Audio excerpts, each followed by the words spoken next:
Hey, it's Stu Saunders here from the Authentic Entrepreneurs, from YLCC, from Global Student Leadership Summit, from OSLC, and the upcoming podcast Studio 9, which is coming out in October of this year, we hope.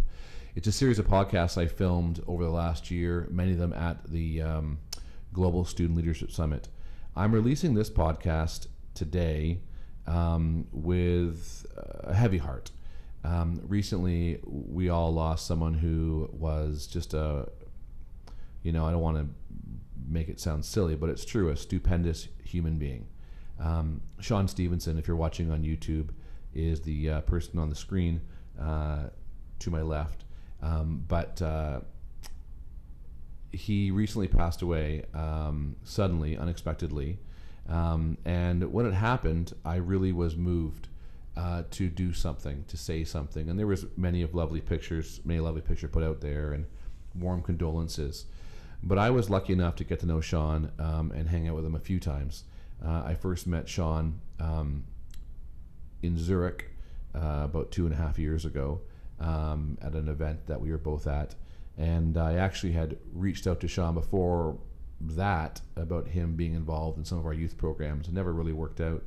But when I had a chance to meet him, he immediately connected with me. And I'd like to say it was special, that he and I had a special connection.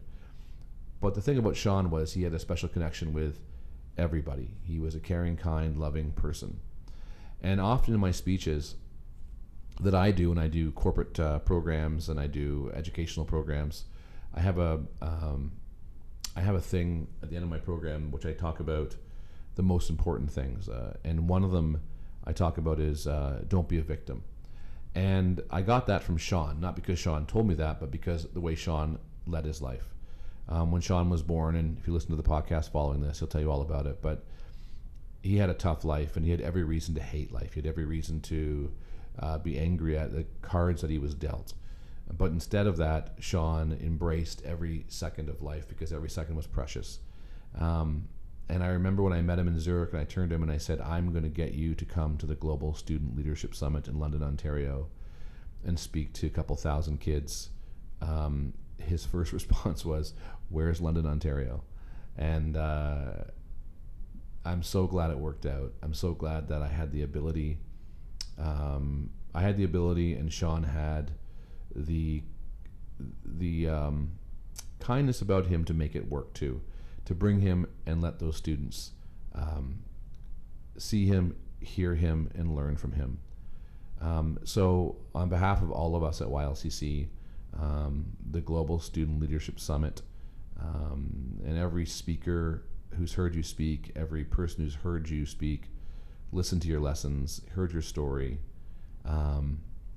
it is with sadness that I share this, but I think some of the wisdom in it that he shared, he talks a lot about his journey and what his future plans were. And so the best thing I could do, I thought, was to show this, and hopefully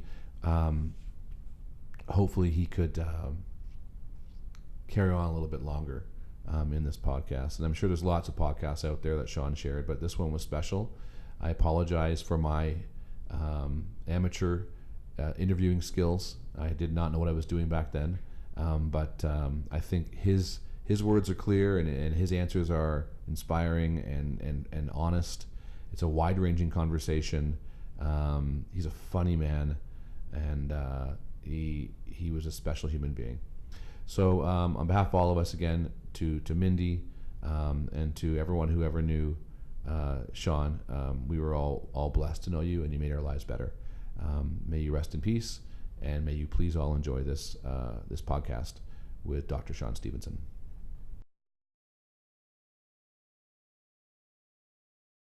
So thank you so much for hanging out with us. Yeah, you're welcome. Thanks for having me. So a little bit of background on your journey. So tell me, where are you from? Tell me also. So where does it start? Where does the Sean Stephenson story start? Started in a hospital room in LaGrange, Illinois, which is outside of Chicago. And my parents basically were told, your son's going to die. He's got this rare disease. I was raced from one hospital to the next. I spent the beginning part of my life in a hospital by myself. And back in the day, they wouldn't let the mother come see the baby until all the clearing, doctors were giving the thumbs up. So, I'm sure that was pretty traumatic to my family and myself as well. But then once I made it past those first 24 hours, then they said, well, he's going to die in the first week. And then I made it past that. He's going to die in the first month. And at some point, they're like, I guess he's sticking around. I mean, so just taking on the odds from the start. And when I got to high school and started becoming a speaker, started sharing a message of what it's like to overcome odds. And then that grew to talking about success and business and sales and confidence. And, I've been doing this for 23 years now. Let's go back a bit. I know when you were in high school, you were an involved student. You're an active student, right? Am I correct on that? Absolutely. So what was the kind of things what was the first thing in high school that you were like, you found you wanted to do? What was that first connection you had in high school? Well, the first thing I did Maybe it is... was middle school. Yeah. I really didn't come into my own until high school. Middle school, I was popular. I had the pretty girlfriend, and I thought it was awesome. But then when I got to high school is when I really stepped it up and wanted to do something big that would get me noticed in my community. So I ran for student council vice president as a freshman and won. And I was vice president for a year. And then my next year, I ran for treasurer, and then I finally ran for president. And I got into... Can I pause a second? Did you win president? I did not. You did not. Did you have a campaign slogan when you were running? Did you have any of that? Yeah, wheels, not heels. Wheels, not heels. Yeah. What was that like? Wheels, not heels. It was the thought. It was like, look, like all these other candidates are walking. That's how they get their motion. I'm the wheel guy. The differential was the fact that you were rolling around. Yeah, I would say I'm here to wheel my spiel. Wheel my spiel. So, did you have a speech? That was like, when was your first speech you ever did? 14. 14 was your first speech. Yeah. To who? It was to a neighboring school, and I was paid $75. My first speech, I was 21, and I got $50. Whoa. And I had to split it with my speaking partner. Okay. So I made $25 each Canadian. Sure. So that's like 9 cents US. Yep. So it was nothing. But anyway, sorry, I digress. So, so you went to president. You didn't win. I didn't win, but I am glad in the big picture.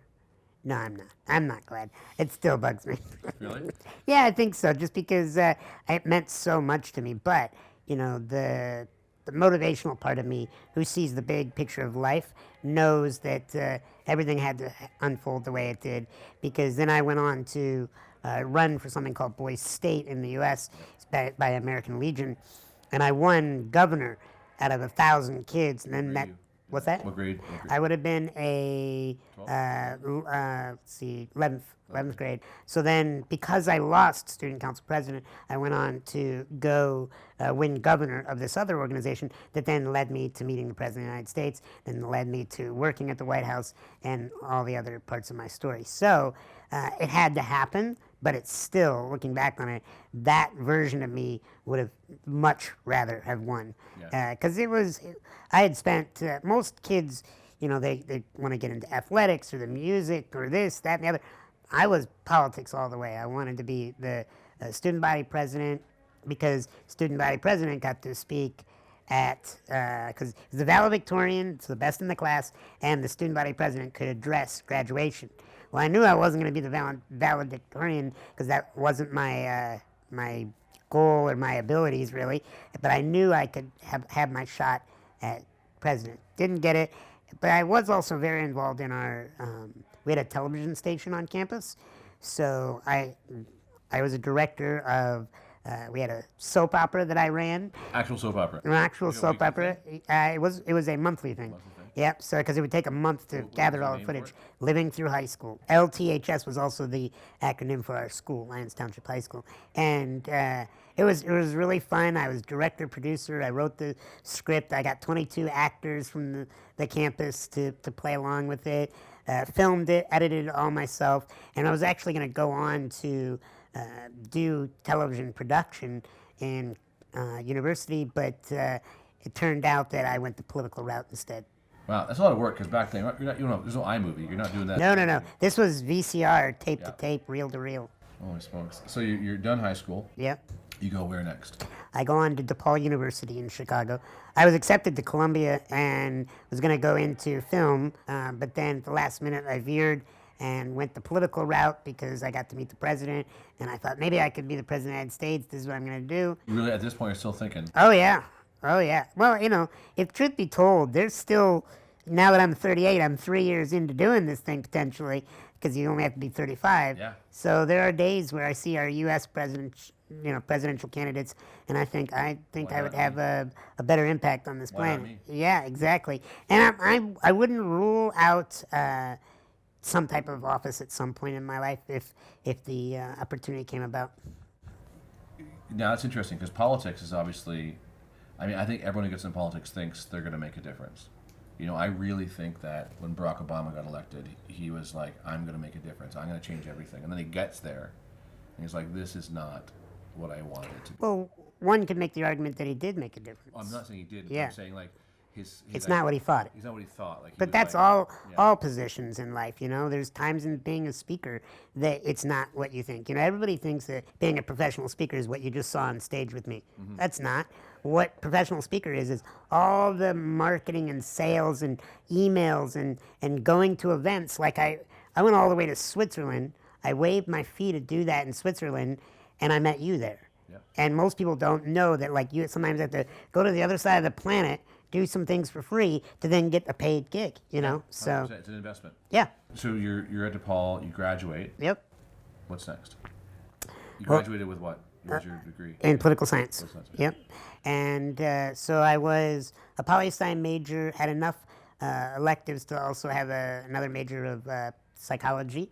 Loved psychology. But this whole time I continued to do speaking, for money. Right. And what was cool about it was... But back then you were speaking to students mostly. Yes, all students. All students. Yep. Occasionally I would speak to a hospital, or I would speak at like a convention or something every once in a while, maybe a small company. But it was mostly, I spent 12 years speaking just to kids. And, what would happen is because I was in college and taking classes, I would leave remember the little cassette tapes? Yes. I would leave my little cassette tape recorder on my desk with my friend to leave on my desk, I should say, while I was somewhere in the country giving a speech to another university or high school or elementary school. And then I would have my buddy, when I would come back to town, give me the tape so I could listen to the lecture again, take the notes to pass the exams. And some teachers loved it because they were like, wow, you're out there making a difference and you're doing my class. Some teachers were like, you weren't in my class, you aren't going to do well here. So I had to navigate teachers. I've had to navigate challenges that people don't think I'd have to navigate. Like people think, oh, you must have got bullied and teased growing up in school. A little bit, but more of the challenge was dealing with my friends' parents. Like they would say things like, well, we don't want our children hanging out with Sean. They would either say to me, we don't want them hanging out with you, or to my parents, we don't want them hanging out with Sean because they won't get the exercise if they're not outside, or they're just going to get, their brains are going to turn to mush playing video games. And so there were a lot of times where parents would talk my friends out of being my friend. It made me angry, but it more made me sad, like, because I didn't feel like they were seeing the big picture that I was going to teach their kids other things than just playing out in the woods. They would have enough time to do that with other friends. So, you learn to navigate challenges as they come. Yeah. So you graduate. Yep. All done university. Yep. Next was, chapter? well, because I continued to speak. Yeah. So now I'm starting to make as much money as my professors as a professional speaker. So I was like, well, I already got a gig here. I got a speaking career. So I just continued to develop, and I started speaking to corporations. At some point, and this is going to sound bad, but I'm just going to say it. At some point, I aged out because the girls I was interested in, I was way older then, and that just became weird and wrong and illegal, and so you just don't want to go down that road, right? So then I was like, all right, maybe I should start speaking to companies, because then these women I could meet and talk to. And finally, the best thing that ever happened to me is when I got married, because I could just stop thinking about that and actually just be a professional speaker. Right. And as embarrassing as that is, it's the truth. What's your next speech? In Denver, Colorado tomorrow. For who? The the Cayman Islands Travel Bureau. So different. Little different. A little different. Yeah. Is the message similar? Similar message. Yep. Some of the stories might change a little bit, but the message is still the same. You got to be your own best friend. You don't want to throw the shoe back at people. Your customers are people that they need to know you care about them before they will give you any money, and you actually do have to care about them. What do you feel? I have a friend of mine who speaks, and he says he does corporate work. This sounds weird. He does corporate work to buy his Audi. Yep. He does student work to fill his soul. Mm-hmm. So where are you in that spectrum? Do the youth audience like today? How's that differ to you? Like for you? That pays my groceries. No. Buys me a Starbucks coffee.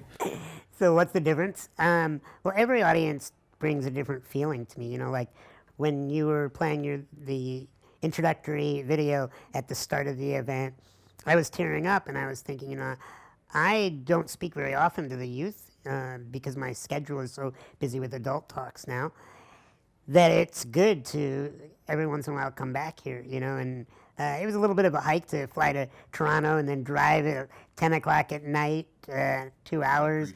And I was cold and I'm with my wife and I'm like, why are we doing this? And then I hit the stage and I see these beautiful smiles and the future of tomorrow, and I'm like, this is why we do this. Yeah, as a speaker, I think too, often people don't realize the stage is where you love to be, but getting to the stage is the tough part. Absolutely. So, okay, let's go on from here. So, what is it you're hoping an audience of young people like today? What are you hoping they're walking out of that with? What is, if you could summarize, if you could put it into in a succinct thought? Sure. Yeah. What is it? I would say love yourself.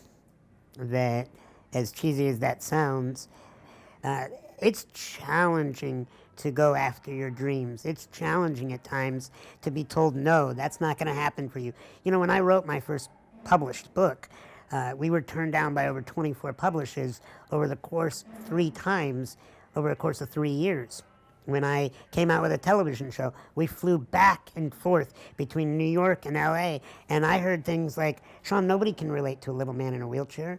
Sean, no, the only reason why you got to work in the White House is because of your disability. Sean, maybe you can just speak to students, but why should adults listen to you?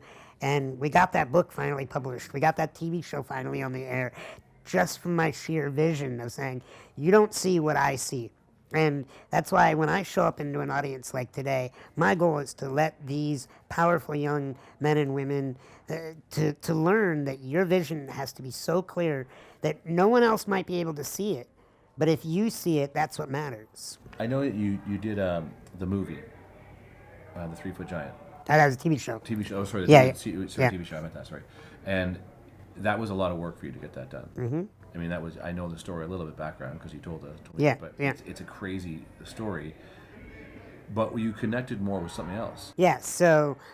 Tell that story. Yeah. So it took 3 years to get that TV show. It took 3 years to get that TV show. They spent $500,000 to make that show, and only about 70,000 people saw it. And then, fast forward a couple of years, I'm sitting, procrastinating, working on a project, and I turn on my webcam, and I hold up Post-it notes, and because I had lost my voice that day, and I normally would make little videos, but this day I just decided to write my message on Post-it notes, and that video took me 2 minutes to film. Other than the equipment that I had, it didn't cost me anything, and that video went viral and started going up 1 million views an hour until it reached over 250 million people. Wow. And why is that? Do you think? What do you think the difference is? Why was that? Why did that connect more than anything? Why did that connect with 250 million people? Yeah, I think that. And what was the ultimate message? The ultimate message was, I'm sorry you have to go through the pain in your life, but it's what's making you stronger. So I wouldn't take it away from you. And you got to love yourself, And the reason why I think it went viral to that level is because I was just loving them. And I wasn't asking for anything in return. There was no marketing pitch. There wasn't, because I've had people say like, oh, you should put a logo on that and, you should get paid to do that. And I said, the moment somebody can smell that there's a corporate agenda, that there's money attached to it, and I'm all for money. I think it can do a lot of good things, but the moment somebody feels like they're being sold something, it has a different aspect for virality. Doesn't feel sincere. It could feel sincere. I mean, there's some the great advertising, commercials, yeah. but people love spreading great content that the only mission is to just do good. And that went. I mean, Stu, I could do things for the rest of my life, and I may never have an accomplishment in terms of reach like that. That was hard to believe. I just kept hitting refresh. It filled up my heart and my head because I was like, holy cow, look at this thing. And day after day, it just kept going. Bigger than a cat video. Huge, huge. I mean, I've never seen something go that viral. Yeah, that's amazing. So, all right, so today, 2018, where are you in your life now? Where would you place yourself on your journey of life, 2018? So where I'm at in my journey, I'm now, this is going to sound interesting, but I'm making this, I feel like cheesy as this sounds, like a caterpillar that's now like curled up, and I'm going from this crazy extrovert who's traveled the world doing all these speeches with all these people. I'm actually now exploring my introverted side. I'm spending a lot of time by myself. I bought myself a motorized wheelchair besides this manual one. So I get up in the morning and I head out to my favorite coffee shop with a journal, and I'm really getting to know me and figuring out some of the things that are important to me. So like, I'm working on a screenplay for a movie that I want to write. I'm putting together a one-man show. I'm getting into stand-up comedy. So there's these metamorphosis that's taking place based on me getting to know me versus feeling like I always need to be doing things for others. So where do you see yourself in 5 years? That's the ultimate question, is, and it's hard to say because you're only judging yourself on where you are now. Sure. Where would I like to be in 5 years? Yeah, where would you like to be in 5 years? I would like my comedy career to really have taken off. I think that I could be even bigger as a comic than I've been as a speaker because there's nobody like me out there. Okay. And laughter is so important right now on this planet. So it's fun to educate and teach like I did today, but to create moments where people can laugh, that's where we release the stress. What if somebody could laugh in their day that then could cause them to not do something down the road that could harm somebody else? Like, that's the power of laughter, is releasing that stress. So 5 years from now, I'd like my comedy career to be really taking off already. And I'd like some of my writing projects to be complete, like my screenplay being turned into, a really good movie. Is your screenplay about what? It's about, Can I ask yeah. So I won't give you the total details. I might steal it. Yeah, well, I need to protect the intellectual property. 100%. But it's taking everything that I've learned as a therapist for the last 18 years and making it into a 90-minute drama where people could never maybe go through therapy in real life, but that movie is therapy for them. That's fantastic. So here's a couple more last few questions. Yeah, take your time. If you could send a tweet out, no, screw that. If you could send a text message out to every human being on the planet, so there's a Tim Ferriss has a great thing about having a billboard. If you could do one billboard in the world to say something for everybody, what would that billboard say? That your message, your thought, succinct. So I'm more modern. People aren't doing billboards. So text. You could text every person on the planet with something. What is it? I mentioned it earlier, but I still stand behind it, is love yourself and take good care of yourself. Because there's a precursor to self-love, and that's self-care. Because when you take care of yourself, mind, body, and spirit, then you begin to trust yourself. And when you trust yourself, then you can begin to love yourself. But it's a process. Care builds trust that then builds love. So I would say probably take good care of yourself so that we can make this world amazing. Yeah, who inspires you? My wife, Mindy, she is somebody who I could take 3 hours to explain something that she could explain in 12 seconds. She would look at the things that I do, and she'll be like, why do you have to do this in 13 steps? Let's do this in 2 or 1. And I'm like, that's possible? And so being able to cut through the noise, she's incredible at, and she's taught me so much about leading with the heart and not always with the head, because I've studied my whole career the head, the psychology of life, because I wanted to figure out my own insecurities. And her sciences and studies as a doctor were in heart intelligence and leading with your heart. So learning a ton from her has been extremely valuable. I met her. She's all right. She's all right. She's all right. I'll keep her. Where can people reach you? Like, how do they get a hold of you? How do they connect with Sean? Yeah, I'm a lot of places. I would check me out on Facebook. You can look at, I think it's facebook.com /the Sean Stephenson.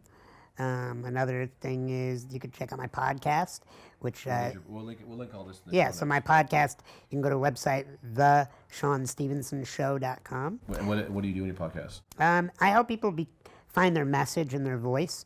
Some people want to do that through blogging. Some people want to do that through speaking. But I help people find their voice and get it to millions. As a speaker, what is the one thing you love? What is the one thing you don't love? I unify the crowd so that they don't need me anymore. And I love that moment where a crowd comes into a room and they're kind of looking around, even with adults, not just kids, more so with adults probably, where they come in and they're looking around and they're not really talking to each other. And I take them on a journey of emotion for an hour. And then they're all connecting and hugging and laughing and talking. And when I leave and I'm watching from a distance that this crowd is now one, that's my favorite. Because that means I created more leaders, not more followers. My challenge, travel. As I get older, it takes more out of me. So, different climates, different food. I mean, when you go into different, you show up at midnight to a hotel, the restaurant's closed, and there's all kinds of challenges. Then you're hungry, you're going to bed, and you're like, okay, I gotta sleep. And so just the tax of all the things that people don't see, that's probably the greatest challenge. Can you share your most embarrassing moment that you haven't told on stage? For me, one time my stage collapsed when I spoke, and I fell through the stage. Holy cow. Yeah, I just disappeared. And I was gone. I actually peed my pants. Oh, wow. Yeah. Well, I don't know. Personally, you want me to get here, but just It's for everybody. This podcast is for everybody. just last week, I went to go on stage and I farted in my pants, and a little extra came out, and I was like, I have to now speak now that I've sharted, and that was an awful, awful moment. This is why I listen to this podcast, because you get this interesting information from Exactly. Sean. Sean, thanks for hanging out with me. Thanks for having me. Thanks for changing lives. Thanks for being you. Don't change. I won't. All right. Thank you, brother.